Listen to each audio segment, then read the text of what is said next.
ஆச்சி கொழுக்கட்டை மாவு வந்தாச்சு. ஆச்சி கொழுக்கட்டை மாவிற்கு கொழுக்கட்டை அச்சை கேட்டு வாங்குங்கள். யாஸ்கோ சட்ஸ் அண்ட் தோத்திஸ். மின்னம்பலம் நேயர்களுக்கு வணக்கம். லண்டனில் இருந்து போரியல் ஆய்வாளர் திரு அருஷ் அவர்களுடன் பேச இருக்கின்றோம். வணக்கம். வணக்கம் கலை. நலமா இருக்கீங்களா சார்? நாங்கள் நலமா இருக்கிறோம். நீங்கள்? நலமா இருக்கிறோம். அமெரிக்காவுடைய வரி விதிப்பு 25% இப்ப சடனா ஒரு 50% வரி விதிச்சிருக்கிறாரு. இன்னும் பாருங்கள் பொறுத்திருந்து அப்படிங்கிற ஒரு ட்விஸ்டோட ட்ரம்ப் கூறியிருக்கிறாரு. இப்போ இது எதனுடைய வெளிப்பாடாக நம்ம பார்க்க முடியும்? இப்ப இந்தியா பெருமளவான எரிபொருட்களை ரஷ்யாவிடமிருந்து வாங்குகின்றது. உதாரணமாக நீங்க பார்த்தீங்கன்னு சொன்னால், இந்தியா ஒரு நாள் ஒன்றுக்கு ரஷ்யா ஏற்றுமதி செய்கின்ற எரிபொருட்கள் 7 மில்லியன் பேரல்கள் ஒரு நாளுக்கு. அதில் 2 மில்லியன் பேரல்களை இந்தியா வாங்குகிறது ஒரு நாளுக்கு. இந்தியாவின் எண்ணெய் இறக்குமதியை பொறுத்தவரையில் 45% ரஷ்யாவிடமிருந்தும், 18% ஈராக்கிடமிருந்தும், 6% அமெரிக்கா மற்றும் 12% சவுதி அரேபியாவிலிருந்தும் வாங்குகிறது. அப்ப இந்த 2022ஆம் ஆண்டுக்கு பிற்பாடு இந்தியாவில் எண்ணெய் சுத்திகரிப்பு நிலையங்கள் பல புதிதாக ரிஜிஸ்டர் பண்ணப்பட்டிருக்கிறது. ஷடோ ஃபிளீட் என்று சொல்றது. இப்ப ரஷ்யாவின் ஐரோப்பாவுக்கு செல்கின்ற எண்ணெய் குழாய்கள் குண்டு வைத்து தகர்க்கப்பட்டிருந்தது. இருந்தாலும் ரஷ்யா 600 எண்ணெய் தாங்கி கப்பல்களை தனது உத்தியோகபூர்வமாக ரன் பண்ணி கொண்டிருக்கிறது. இருந்தாலும் 1500 எண்ணெய் தாங்கி கப்பல்கள் ஷடோ ஃபிளீட் என்று சொல்றது வெவ்வேறு நாடுகளில் ரிஜிஸ்டர் பண்ணப்பட்டது. அது ரஷ்யாவினுடையது, ஆனால் ரஷ்யாவினுடையதாக இருக்காது. அவ்வாறான ஷடோ ஃபிளீட்கள் ஊடாக இந்தியா எண்ணெய்களை கொண்டு வந்து இங்கு சுத்திகரிப்பு செய்து ஐரோப்பிய ஒன்றியத்துக்கு விற்பனை செய்கிறது. உதாரணமாக நீங்கள் பார்த்தீங்கன்னா 2023ஆம் ஆண்டு $19 பில்லியன் இந்தியா விற்பனை செய்திருக்கிறது ஐரோப்பிய. கடந்த ஆண்டு கொஞ்சம் குறைவு 15 பில்லியனுக்கு விற்பனை செய்திருக்கிறது. இப்ப இந்தியா எண்ணெய் உற்பத்தி செய்யும் அல்லது எண்ணெய் அகழ்வு செய்யும் ஒரு நாடாக இல்லாவிட்டாலும் எரிபொருட்களை விற்பனை செய்வதற்கு ரஷ்யாவின் எரிபொருட்களை இந்தியா விற்பனை செய்கிறது என்ற ஒரு குற்றச்சாட்டு எழுந்திருந்தது. அப்ப இந்த நிலையில் தான் தற்போது அடுத்ததாக நீங்கள் பார்க்கலாம், ஏற்கனவே எல்லா நாடுகளுக்கும் வரி குறைக்கப்பட்டாலும் இந்தியாவுக்கு அடிப்படை வரியை 25% போடப்பட்டதுக்கு காரணம், இந்தியா எல்லா அமெரிக்க பொருட்களுக்கும் பூச்சிய வரியை விதிப்பதற்கு இந்தியா மறுத்துவிட்டது. கிட்டத்தட்ட ஒரு 40% பொருட்களுக்கு மட்டும்தான் பூச்சிய வரி. அடுத்ததாக இந்திய பாகிஸ்தான் மோதலின் போது ட்ரம்ப் கூறுகின்றார் தான் இந்த போர் நிறுத்தத்தை கொண்டு வந்ததாக. பல தடவைகள் அதை மறுத்திருந்தது. ட்ரம்ப் அதில் ஈடுபடவில்லை என்பதை இந்தியா மறுத்தது. இப்ப கம்போடியா போரையாக பார்க்கலாம், ஈரான் இஸ்ரேல் போராக பார்க்கலாம், கம்போடியா தாய்லாந்து போராக பார்க்கலாம். எல்லாவற்றையும் ட்ரம்ப் தான் நிறுத்தினார் என்று கூறினாலும் இந்தியா பாகிஸ்தான் போரில் இந்தியா அதை மறுத்திருந்தது. இந்த மோதல்கள் விளைவாகத்தான் இப்போது 25% வரியை ட்ரம்ப் 50% உயர்த்தி இருக்கிறார். அது மட்டுமல்லாது மேலும் வரியை தான் உயர்த்துவேன் என்று கூட சபதம் செய்திருக்கிறார். இதுல நீங்க சொன்னீங்க இல்லையா, இந்த குற்றச்சாட்டை திரும்ப திரும்ப ட்ரம்ப் வைக்கிறார். அந்த எண்ணெய்களை இந்தியா குறைந்த விலைக்கு ரஷ்யாவிடமிருந்து வாங்கி அதிக விலைக்கு விற்பனை செய்கிறது அப்படிங்கிற அந்த குற்றச்சாட்டை வைக்கிறாரு. இது வைக்கணுங்கிறதுனால இந்த குற்றச்சாட்டா, இல்ல இதனால இந்தியாவுடைய பொருளாதாரம் அதிகரிக்கிறது அப்படிங்கிற ஒரு எண்ணத்துல வைக்கக்கூடியதா? உண்மைதான். ஏனென்று சொன்னால் இந்தியாவின் பொருளாதாரம் வளர்ச்சி அடைந்திருக்கின்றது இந்த 3 வருடத்திற்குள். நீங்கள் பார்க்கலாம், 15 பில்லியன்களை அவர்கள் விற்பனை செய்கிறார்கள். அது மட்டுமல்லாது இந்தியாவின் உள்ளூர் தேவைக்கான எரிபொருட்களையும் அவர்கள் மலிவாக வாங்குகிறார்கள். இப்ப மலிவாக வாங்கும் போது உள்ளூர் உற்பத்தி பொருட்களின் விலைகள் குறைவடையும். அதை வெளி சந்தையில் விற்கும் போது அவர்களுக்கு அதுக்கான லாபங்கள் அதிகரிக்கும் என்னும் போது பொருளாதார வளர்ச்சி இந்தியாவின் இந்த எரிபொருட்கள் கணிசமான பங்கை வகிக்கின்றது. அப்ப பல வழிகளில் இந்தியாவின் பொருளாதாரம் வளர்ந்து வருகிறது என்பதும் அமெரிக்காவுக்குரிய ஒரு பிரச்சனையாகத்தான் இருக்கு. ஏனென்று சொன்னால் சீனாவின் பொருளாதாரமும் அவ்வாறுதான் வளர்ச்சி அடைந்தது. முதல் உற்பத்தி துறையினராகத்தான் வளர்ச்சி அடைந்தார்கள். இப்போது சீனாவை அவர்களால் கட்டுப்படுத்தப்பட முடியாத ஒரு நிலையில் இருக்கிறார்கள். இப்ப இந்தியாவை தாங்கள் முளையிலேயே கிள்ளி எறிந்து விட வேண்டும் அல்லது முடக்கி விட வேண்டும் என்ற ஒரு திட்டமாகத்தான் இந்த வரியை நீங்கள் பார்க்கலாம். பல நாடுகள், எல்லா நாடுகளுக்கும் வரிகள் போட்டாலும் இது செகண்டரி சாங்ஷன் என்று சொல்றது. என்று சொன்னால் ஒன்று பிரைமரியாக எல்லா நாடுகளுக்கும் கொமனாக போடப்பட்டது. இது வந்து ரஷ்யாவுடன் வர்த்தக உடன்படிக்கைகளை கொண்டிருக்கின்ற நாடுகளுக்கு என்று போடப்படும். ஆனால் அவ்வாறு போடப்பட்டாலும் சீனா அதற்கு மறுப்பு தெரிவித்திருக்கிறது. ஏனென்றால் சீனாவும் இந்தியாவுக்கு இணையாக அல்லது இந்தியாவோட அதிகமாக ஒரு எரிபொருட்களை ரஷ்யாவிடமிருந்து கொள்வனவு செய்து கொண்டுதான் இருக்கிறது. ஆனால் இவர் சீனாவை விடுத்துவிட்டு இந்தியாவின் மீதுதான் அதிக அழுத்தத்தை ட்ரம்ப் வந்து போட்டிருக்கிறார். இந்தியாவை மட்டும் குறிவைக்கிறார் அமெரிக்க அதிபர் ட்ரம்ப் அப்படின்னா, அப்ப அதற்கான காரணம் இந்த போர் நிறுத்தம் அப்படிங்கிறது முளையிலேயே கிள்ளி எறியணும்னு உங்க வார்த்தையில சொன்னீங்க இல்லையா? அது மட்டும்தான் காரணமா? அதை தாண்டி வேறு ஏதாவது காரணம் இருக்கிறதா? இப்ப சீனாவோ ரஷ்யாவோ ஒரு உலகத்தின் இணையம் வழிகள் அதாவது இன்டர்நெட் துண்டிக்கப்பட்டால் கூட அவர்களால் தனித்து இயங்க முடியும் என்றால் அதற்குரிய செட்டப் இருக்கின்றது. அவர்களின் ரிசர்வ் பேங்காக இருக்கலாம் அல்லது மத்திய வங்கியாக இருக்கலாம், எல்லாம் அவர்களின் சிஸ்டத்தில் தான் இருக்குது. இந்தியாவின் மத்திய வங்கி கூட இந்த கிளவுட் சிஸ்டம் என்று சொல்லி அமெரிக்காவின் நிறுவனங்களை சார்ந்துதான் இருக்கின்றது. இப்போதுதான் அதனை வெளியில் எடுக்க போகிறார்கள். கிட்டத்தட்ட 2027 ஆண்டளவில் கிட்டத்தட்ட $1.2 பில்லியன் செலவில் இந்தியா தனது சொந்தமாக தயாரிக்க போகிறது கிளவுட் சிஸ்டத்தை. அப்ப அந்த சார்ந்து நிற்பது, வெளிநாடுகளை சார்ந்து நிற்பது வந்து அமெரிக்காவுக்கு ஒரு சாதகமாக போய்விட்டது. அடுத்ததாக நீங்கள் பார்க்கலாம் என்றால் மார்க்கெட். இப்போது இந்த அமெரிக்காவின் இந்த வரிகளை தவிர்ப்பதற்காக இந்தியாவின் பிரதமர் வந்து நரேந்திர மோடி அவர்கள் இந்த சங்காய் கோஆபரேஷன் ஆர்கனைசேஷன் மாநாடு வந்து ஆகஸ்ட் 31 நடைபெற போகிறது டியான்ஜின் மாநிலத்தில் சீனாவில். அங்கு செல்ல இருப்பதாக கூறப்படுகிறது. கிட்டத்தட்ட 6 வருடங்களின் பின்னர் அவர் அங்கு போகிறார். இப்ப இது வந்து தற்போதைய இந்த அமெரிக்காவின் வரி இருப்பு, அதனால் ஏற்பட போகின்ற பொருளாதார சரிவுக்கான உடனடியான தீர்வாக இருக்காது. ஏனென்று சொன்னால் நாங்கள் ஒரே இரவில வந்து மார்க்கெட்டை வந்து கட்டியெழுப்ப முடியாது. அது பல காலங்களாக வர்த்தக உறவுகளை பலப்படுத்தி இருக்க வேண்டும்.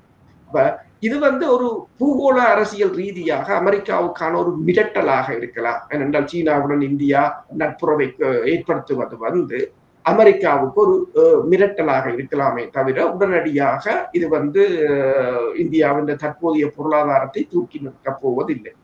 அப்ப அமெரிக்காவுக்கான ஏற்றுமதிகள் வந்து குறைவடையுமாக இருந்தால் 2 பக்கமும் பிரச்சனை. அதாவது ரஷ்யாவின் எரிபொருட்களை வாங்காது விட்டாலும் இந்தியாவுக்கு பொருளாதார ரீதியாக மிகப்பெரிய சிக்கல் தான் ஏற்படும். அதே நேரம் இந்த 50% வரியை ட்ரம்ப் அது நான் நினைக்கிறேன் நடைமுறைக்கு 27 தான் அது வரும் நினைக்கிறேன் ஆகஸ்ட். அது நடைமுறைக்கு வந்தாலும் இந்தியாவுக்கு மிகப்பெரிய ஒரு சிக்கலாகத்தான் இருக்கு. ஆனா மோடி அவர்கள் பேசும்போது இந்திய விவசாயிகளுடைய நலம்தான் முக்கியம் அப்படிங்கிறத சொல்லியிருக்கிறாரு. இங்க இருக்கக்கூடிய அடுத்த கட்ட நடவடிக்கை அப்படிங்கிறது இந்தியா எடுக்கக்கூடியது சரியான வழியில போகுதா?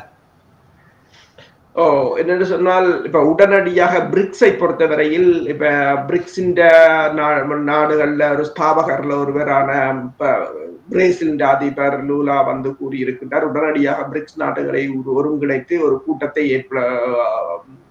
கூட்ட வேண்டும், இதற்கான பதில் நடவடிக்கைகளை எடுக்க வேண்டும் என்று கூறியிருக்கின்றார். பிரிக்ஸ் இன்னும் மிகப்பெரிய அளவில் வளரவில்லை. பிரிக்ஸ் நாடுகளுக்குள்ளேயே பல பிரச்சனைகள் இருக்கின்றன. ஒரு கூட்டாக எழக்கூடிய ஒரு நிலையிலும் அவர்கள் இல்லை. இப்ப அமெரிக்காவுக்கான ஏற்றுமதியை பொறுத்தவரையில் இப்ப இந்தியாவுக்கு கடந்த வருடம் 2024 ஆண்டு 2 நாடுகளுக்கும் இடையிலான வர்த்தகம் $128 பில்லியன். அதில் வந்து இந்தியா தான் $87 பில்லியன் ஏற்றுமதி செய்கின்றது, $41 பில்லியன் அமெரிக்காவிலிருந்து இறக்குமதி செய்கின்றது பொருட்களை. ஆனால் 2030 ஆண்டு இதனை $500 பில்லியன் அதிகரிக்க வேண்டும் என்ற ஒரு டார்கெட் தான் அவர்களிடம் இருந்தது.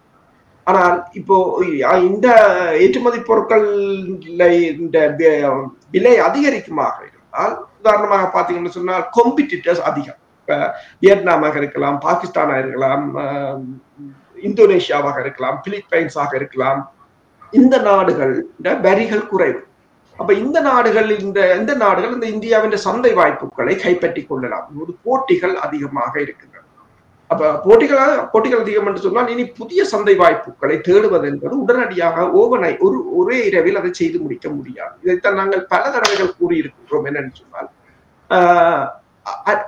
அண்டைய நாடுகளோ ஏனைய நாடுகளுடனான வர்த்தக உறவுகளை நாங்கள் வலுப்படுத்தி கொண்டிருக்க வேண்டும். இப்ப சீனாவுடனான வர்த்தக உறவுகள் பாகிஸ்தானாக இருக்கலாம், பங்களாதேசமாக இருக்கலாம், அல்லது ஆப்கானிஸ்தானாக இருக்கலாம், இந்த நாடுகள் அரபு நாடுகளாக இருக்கலாம். இந்த நாடுகளுடனான வர்த்தகத்தை வலுப்படுத்தி இருந்தால் முன்னமே ஓரளவாவது இதிலிருந்து தப்பி பிழைத்துக் கொள்ளலாம். திடீரென்று சீனாவுக்கு போவதால் இப்ப சீனாவுக்கும் இந்தியாவுக்கும் இடையிலான வர்த்தகம் 116 பில்லியனாக இப்போது வளர்ந்திருக்கிறது. அதிலும் கூடுதலாக பார்த்தீங்கன்னு சொன்னால் 85 பில்லியன் சீனாவிடம் தான் இறக்குமதி செய்கிறார்கள், 16 பில்லியன் தான் சீனாவுக்கு ஏற்றுமதி செய்கிறார்கள். அதுவும் ஒரு மிகப்பெரிய அமெரிக்காவுக்கு 85 பில்லியனை ஏற்றுமதி செய்கிறார்கள், சீனாவுக்கு 16 பில்லியன் டாலர்கள் பெறுமதியானவற்றை தான் ஏற்றுமதி செய்கிறார்கள். ஐரோப்பிய ஒன்றியத்தை பொறுத்தவரையிலும் ஐரோப்பிய ஒன்றியம் இரண்டாவது தடைகளை கொண்டு வரப்போவதாக கூறியிருக்கிறார்கள். இரண்டு சொன்னால் இந்தியா முற்றும் முழுதாக அமெரிக்காவை நம்பி இருந்ததுதான் இங்குள்ள மிகப்பெரிய ஒரு சிக்கலாக இருக்கு. நரேந்திர மோடி அவர்கள் கூறியது போல விவசாயிகளின் நலன்கள், மீனவர்களின் நலன்கள், அதுகளை விட்டுக் கொடுக்க முடியாது. உண்மைதான். என்னென்று சொன்னால் அதை விட்டுக் கொடுக்க முடியாது. என்னென்று சொன்னால் அதுதான் ஒரு நாட்டின் முதுகெலும்பாக இருக்கிறது. நாட்டின் வளர்ச்சிக்கும் நாட்டின் அபிவிருத்திக்கும் அதுதான் முதுகெலும்பாக இருக்கிறது. ஆனால் அவர்கள் செய்கின்ற விவசாய பொருட்களை நாங்கள் சந்தைப்படுத்துவதற்கான வாய்ப்புகள் வேண்டும். இல்லை என்று சொன்னால் அதை அந்த விவசாய பொருட்களால் விவசாயிகளுக்கு எந்த விதமான பலனும் ஏற்படுத்தப்பட போவதில்லை. ஒன்றில் உள்ளூரில் அதற்கான சந்தை வாய்ப்புகளை ஏற்படுத்த வேண்டும். இல்லது என்று சொன்னால் ஏற்றுமதி துறைக்கான வாய்ப்புகளை ஏற்படுத்த வேண்டும். இது இந்தியாவுக்கு மட்டுமான பிரச்சனை இல்லை, இப்போது உலகம் முழுவதும் இதுதான் பிரச்சனை. உதாரணமாக நீங்க பார்த்தீங்கன்னு சொன்னால் இந்த ட்ரம்பின் வரி விதிப்பால உலகத்தில் இருக்கின்ற 12 கார் நிறுவனங்கள் உற்பத்தி நிறுவனங்கள் கிட்டத்தட்ட 12 பில்லியன் டாலர்களை இழந்திருப்பதாக கூறப்படுகிறது. அவர்களுடைய லாபம் 25% வீழ்ச்சி அடைந்ததாக. உலக பொருளாதாரம் 2027ஆம் ஆண்டு 1.2 ட்ரில்லியன் டாலர்களை இழக்கும். இந்த குளோபல் ஜிடிபி 1.2 ட்ரில்லியன் டாலர்களை இழக்கும் என்று கூறுகிறார்கள். பல ஆகஸ்ட் 27ஆம் தேதி என்று சொன்னாலும் சில சமயங்களில் அது நீக்கப்படலாம், இல்லது ட்ரம்ப் அதிலிருந்து பின்வாங்கலாம். என்று சொன்னால் ட்ரம்பின் இன்று காலை ஒன்றை சொல்லுவார், நாளைக்கு விடிய இன்னொன்றை சொல்லுவார். அவ்வாறான நிலைமையாகத்தான் போய்கொண்டிருக்கு. ஆனாலும் ஒவ்வொரு நாளும் ஏதோ ஒரு வகையில் இந்த உலகம் அவரின் இந்த தகவல்களால், இந்த வரி இருப்புகளால் அல்லது போர்கள் என்ற ரீதியில் ஏதோ ஒரு வகையில் இந்த ஜனவரி மாதம் டொனால்ட் ட்ரம்ப் பதவியேற்றதிலிருந்து ஒரு மிக பெரும் துன்பத்தை தான் அனுபவித்துக் கொண்டிருக்கிறார். ஆனா இந்த நெருக்கடி எல்லாமே அமெரிக்காவுக்கு எதுவுமே இல்லையா? அமெரிக்காவிலேயே கூட ட்ரம்புக்கு எதிராக எதிர்ப்பு கிளம்பி இருக்கிறது. நிக்கி ஹாலே போன்றவர்கள் கூட எதிர்ப்பு தெரிவிச்சிருக்கிறாங்க. அப்படி இருக்கும் போது இது மற்ற நாடுகளுக்கு, உலகத்தில் உள்ள மற்ற நாடுகளுக்கு தான் நெருக்கடியா? அமெரிக்காவுக்கு எந்த விதத்துல ட்ரம்போட இந்த வார்த்தைகள் நெருக்கடியை உருவாக்கும்? உண்மையில் ட்ரம்பின் வரி விதிப்புகள் அமெரிக்காவுக்குத்தான் அதிக அளவில் பேக்ஃபயர் ஆகும் என்றுதான் கூறப்படுகிறது. வேறென்று சொன்னால் ஓரளவு இப்ப ஆசிய நாடுகளோ, ஆப்பிரிக்க நாடுகளோ, அரபு நாடுகளோ அல்லது லத்தீன் அமெரிக்க நாடுகளோ சில சமயங்களில் கடினமான வாழ்க்கையாக இருந்தாலும் அவர்களால் சமாளித்துக் கொள்ளக்கூடிய ஒரு நிலையாக இருக்கு. ஆனால் அமெரிக்காவின் பொருளாதாரம் அப்படி இல்லை. இப்ப CNN பொறுத்தவரையில் CNN செய்தி நிறுவனம் ஒன்று கூறுவது என்னென்று சொன்னால் இந்த வரி விதிப்புகள் பேக்ஃபயர் ஆகும் என்றுதான் கூறியிருக்கிறார்கள். இந்த செகண்டரி சாங்ஷன், இப்ப இந்தியாவுக்கு விதிக்கப்பட்ட 50% வரிகள் போன்ற சாங்ஷன், இப்ப பிரேசிலுக்கும் 50% தான் வரியை போட்டிருக்கிறார்கள். அது பொருளாதாரத்தில் அமெரிக்காவின் பொருட்களின் விலை அதிகரிக்கும், அவர்களுடைய லாபம் குறைவடையும், குளோபல் ஆயில் பிரைஸ் அதிகரிக்கும் என்றெல்லாம் கூறியிருக்கிறார்கள். அதாவது அமெரிக்காவை பொறுத்தவரையில் அமெரிக்கா சீனாவிடமிருந்தும் இந்தியாவிடமிருந்தும் கடந்த 2024ஆம் ஆண்டு 526 பில்லியன் டாலர்கள் பெறுமதியான பொருட்களை கொள்முதல் செய்திருக்கின்றன. அந்த இது ட்ரம்பை இந்த கொள்முதல் செய்கின்ற பொருட்கள் மீதான வரி மக்களைத்தான் கடுமையாக தாக்கும் என்று கூறியிருக்கிறார்கள். அதாவது இந்த கம்பெனிகள் ஒரு 20% இழந்தாலும் மக்களும் 30% தமது பணத்தை இழப்பார்கள் என்றுதான் கூறப்படுகின்றது. அதே போலதான் இப்ப JP மோகன் கூறியிருக்கிறது, அந்த வங்கி கூறியிருக்கின்றது. கிட்டத்தட்ட இப்ப இந்தியா மீதான இந்த வரி உலக பொருளாதார உலக சந்தையில் எரிபொருட்களின் விலையை ஒரு பேரலுக்கு $80 டாலர்களாக அதிகரிக்கும் என்று அவர்கள் கூறியிருக்கிறார். அதே போல மூடிஸ் என்ற அந்த தரப்படுத்துகிற ரேட்டிங் ஏஜென்சிஸ் கூறி இருக்கின்றது. அதன் ஒரு பொருளியல் ஆய்வாளர் மார்க் சாண்டி என்ன கூறியிருக்கிறார் என்று சொன்னால், இந்த அமெரிக்காவின் வரி விதிப்பு மற்றது குடிவரவு திட்டங்கள் எல்லாம் அமெரிக்காவின் எக்கானமியை பிரிசிபிடேட் ஆகும் என்று கூறியிருக்கார். அதாவது எக்கானமி அது ஒரு உரைநிலைக்கு போகும் அல்லது வீழ்ச்சி அடையும் என்றுதான் கூறப்படுகிறது.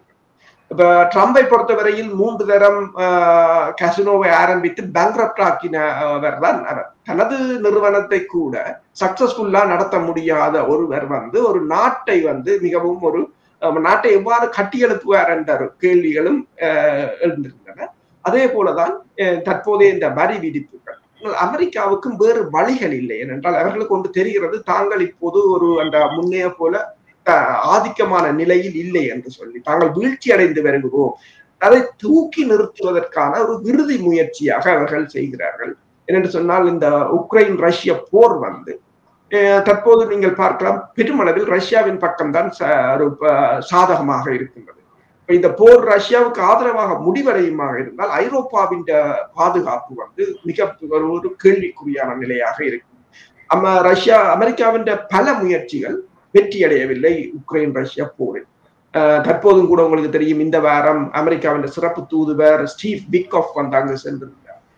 இப்போது அமெரிக்கா அதிபருக்கும் ரஷ்ய அதிபருக்கும் இடையில் யுஏஇயில் ஒரு சந்திப்பு இடம்பெறப் போவதாக கூட பேச்சுக்கள் அடிபடுகின்றன. அப்ப இந்த முயற்சிகளை அவர்கள் எடுக்கிறார்கள் என்றால் ஏதோ ஒரு வகையில் ரஷ்யா வெற்றி ஈட்டியதாக அல்லாமல் தங்களுக்கும் அந்த வெற்றியை ஒரு பங்கை கொண்டு இந்த போரை எவ்வாறு முடிப்பது என்பது தொடர்பாகத்தான் பேசிக் கொண்டிருக்கிறார்கள். அப்ப எல்லா விதத்தில் நீங்கள் பார்த்தீர்கள் என்று சொன்னால் அமெரிக்கா ஒரு வீழ்ச்சி அடைகின்ற நிலையை நோக்கித்தான் போய்கொண்டிருக்கிறது.